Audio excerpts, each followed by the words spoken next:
Hai guys, welcome back again di Bitcoin Update di YouTube channel saya. Kali ini kita akan bahas untuk update Bitcoin dari sisi price actionnya. Jadi kemarin kita udah sempat berikan update lengkap ya ke teman-teman sekalian tentang bagaimana situasi fundamentalnya. Sehingga di sini kita sama-sama lihat penyebab dari yang disampaikan oleh Jerome Powell kemarin itu terhadap market crypto maupun terhadap market saham ya di Amerika itu bisa dibilang cukup negatif ya. Kita lihat kemarin saham itu drop sekitar 4,4% untuk Nasdaq, 3,03% untuk Dow Jones, dan ada 3,3% juga untuk S&P 500. Situasi Bitcoin juga sama, kita turun lumayan signifikan pada pergerakan kemarin itu total dropnya sekitar lebih kurang 6,2%. Jadi bisa dikatakan dampaknya cukup negatif dan semua sudah saya jelaskan lengkap. Jadi make sure teman-teman boleh mampir nonton di video yang terakhir ya.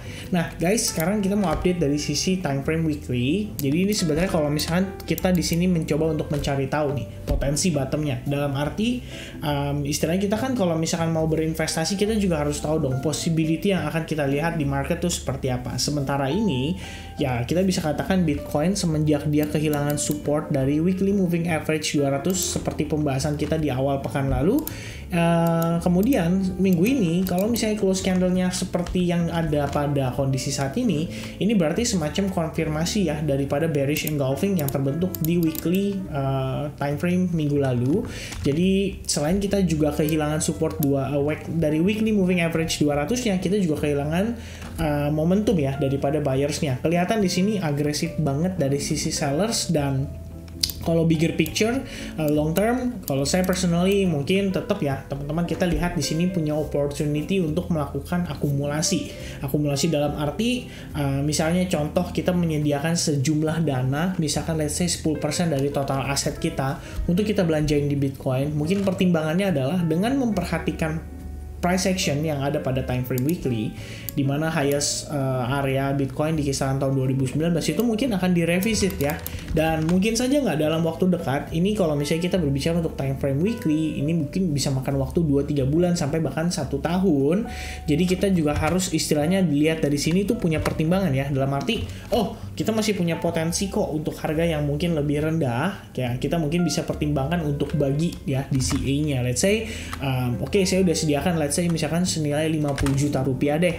Nah, kemudian saya cicil belilah selama 10 bulan dari sekarang. Jadi istilahnya kita masukin tuh secara berkala, kita beli Bitcoin secara berkala. Karena balik lagi beliefnya dulu nih terhadap fundamental daripada Bitcoin. Apakah Bitcoin di sini cukup ideal untuk menjadi aset yang bisa dibilang aset yang cukup oke lah dalam 5-4 tahun mendatang ya. Kalau misalkan demikian teman-teman percayai hal tersebut dan percaya Bitcoin masih bisa ke 100.000 pada next bull run setelah halving berikutnya, maka ya nggak ada salahnya untuk start pertimbangkan melakukan akumulasi ya. Ingat teman-teman, ketika yang lain panik, disitulah kita justru melihat sebuah opportunity. Oke, nah untuk time frame weekly pertimbangannya itu aja. Kita lihat dari sisi price action, saya masih percaya Bitcoin mungkin bergerak dalam ABC korektif yang irregular. Jadi untuk si wave-nya sendiri sejauh-jauhnya mungkin bisa ngejar sampai kisaran Fibonacci 1618 extension, alright. Dan itu artinya kisaran 14.600 sampai 13.000 dolar ya. Sekali lagi saya tekankan bukan berarti saya yakin harganya bisa ke sana, cuman ini adalah antisipasi aja, istilahnya worst case scenario atau skenario terburuk ya teman-teman. Kita tentu saja harus punya pertimbangan itu. Nah, kalau lihat dari daily time frame ini kita berarti berbicara potensi pergerakan seminggu atau mungkin 2 minggu ke depan. Kita lihat di sini sisi Bitcoin ini sendiri ya. Sebetulnya antara kita di sini lagi ABC korektif atau mungkin di sini bisa jadi 1, 2, 3 and then 4 dan 5 ya. Jadi kita lihat ini kita belum tahu pasti apakah Bitcoin akan memilih skenario yang mana gitu ya. Dan sementara saat ini yang saya tahu pasti adalah kita memiliki area major support dan itu di kisaran 19.000, di mana Bitcoin pada pergerakan sekitar 20 Juni sampai awal atau pertengahan Juli itu beberapa kali mendapati rejection dari area tersebut. Jadi somehow kalau kita turun ke sana pun saya cukup yakin akan ada reaksi yang ditimbulkan. Nah, kalau misalnya kita berbicara skenario terburuk, terburuk, gimana kalau supportnya berhasil ditembus? Kita bisa ukur kembali menggunakan Fibonacci extension, dan kita coba lihat ya guys, potensi target yang bisa dicapai berikutnya adalah $17.300, dan kalau misalnya ini saya extend ke samping, ini adalah lowest price pada tanggal 18 Juni 2022. Jadi mungkin ada possibility kita diajak ngetes ke range price tersebut kalau seandainya balik lagi major support di $19.000 itu tidak mampu mempertahankan penurunan daripada harga Bitcoin. Lalu worst case lagi kita lihat kalau berhasil ditembus berarti next stopnya adalah 14.500 dan 13.000. Berarti ini kembali mengacu pada pergerakan di time frame weekly juga ya teman-teman. Lalu untuk time frame hourly-nya, jadi kalau kita lihat ini, saya zoom out dulu. Teman-teman terakhir lihat ya, ini adalah sebuah trendline yang saya gambarkan. Lalu kita lihat dia berhasil break terhadap trendline tersebut, dan setelah break penurunannya itu sangat signifikan ya. Kalau saya munculkan exponential moving average, teman-teman bisa lihat bahwa saat ini kita tuh benar-benar overextend bahkan ya dari si exponential moving average 21-nya. Jadi antara Bitcoin-nya di sini akan kembali melakukan pergerakan sideways, which is seperti yang situasi kita yang terakhir, atau justru dia mungkin sedikit rebound ya, mungkin sekaligus testing ke level 2500 sebelum akhirnya dia kembali drop. Kalau misalnya kita gunakan Fibo retracement, kita tarik dari swing lowest-nya ke swing high-nya di sini, sementara potential target di time frame hourly itu yang kelihatan adalah $19.200. Jadi memang dekat banget nih sama major support di time frame daily ya. Mungkin aja nanti potensi pergerakannya bisa jadi seperti ini. Jadi kayak semacam dibikin divergence and then baru dia perlahan-lahan pullback ya. Dan pada pullback-nya ini sebenarnya adalah potensi untuk kita melakukan short kembali ya. Jadi kita cari opportunity di mana pergerakannya mungkin bisa melemah dan potensi area yang akan dicoba dikejar untuk mendapatkan likuiditas kembali.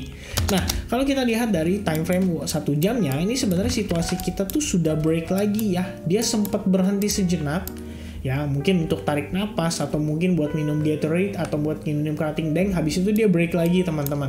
Jadi sekarang secara technical kita sudah mendapati situasi Bitcoin itu sudah create lower low pada lower time frame, yang artinya secara momentum di sini masih menurut saya masih cukup agresif dari sisi sellersnya. Jadi kita belum melihat nih ada tanda-tanda bahwa market bisa reverse ya, walaupun sekarang dari sisi volume perlahan-lahan kita mulai terlihat cukup turun. Jadi semakin dia ditekan, kalau dilihat-lihat nih guys ya, break yang pertama ya dari sini, kemudian yang kedua ya, which is di sini misalkan ini yang pertama dan ini yang kedua. Nah, kita bisa lihat nih perbandingannya ya. Yang pertama itu lebih agresif, yang kedua udah mulai melandai, dan yang ketiga itu bahkan dia nggak terlalu signifikan ya. Kalau lihat yang pertama dia turunnya lumayan signifikan, sekitar lebih kurang $1.355. Yang kedua itu dia turun sekitar $600, dan yang terakhir ini kita turun sebelum akhirnya dia sideways ya, itu $438. Jadi kelihatan ya, yang pertama, kedua, dan yang ketiga itu momentumnya atau strength-nya atau power-nya mulai kelihatan melemah. Jadi kalau misalkan dari saya simpelnya gini guys, saya ngelihatnya adalah kalau misalkan dia memang mau agresif turun sekalipun, ini mungkin dibagi atas beberapa wave ya. Jadi kayak 1, 2, 3, 4, 5, baru kemudian dia confirm di area B wave-nya atau C wave-nya.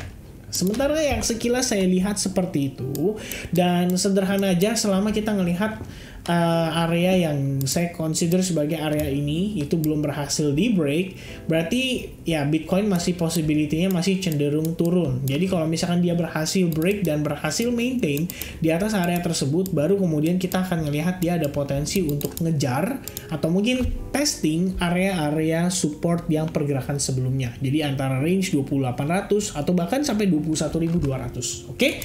Nah, sementara itu aja ngelihat dari pergerakannya sekilas, saya pikir price action dari Bitcoin cukup jelas apa yang disampaikan kepada kita. Untuk time frame daily maupun weekly kita lihat pasti cenderung negatif atau masih cenderung bearish, apalagi untuk time frame 1 jamnya lebih jelas lagi ya, sampai kita ngelihat bisa terjadi reversal, berarti sampai itu pun kita lihat masih cenderung bearish gitu ya. Jadi kalau misalnya udah lihat ada potensi reversalnya, baru kita pertimbangkan mungkin bisa dimanfaatkan. Tapi kalau misalkan tidak ada ya, maka nggak perlu dipaksakan juga guys. Kita nggak perlu menebak-nebak dan istilahnya menjadi seorang ahli prediksi ya. Kita yang lihat di sini adalah cukup apa yang ditunjukkan kepada kita, kemudian kita simple bereaksi aja dengan perhitungan risk management yang mantap dan money management yang tepat. Oke, saya rasa itu aja teman-teman. Stay safe, nggak usah takut, nggak usah khawatir, karena ya investment untuk Bitcoin memang seharusnya untuk jangka panjang. Jadi main sabar aja teman-teman. Oke, thank you very much. Have a nice weekend. God bless everyone. Cheers and bye-bye.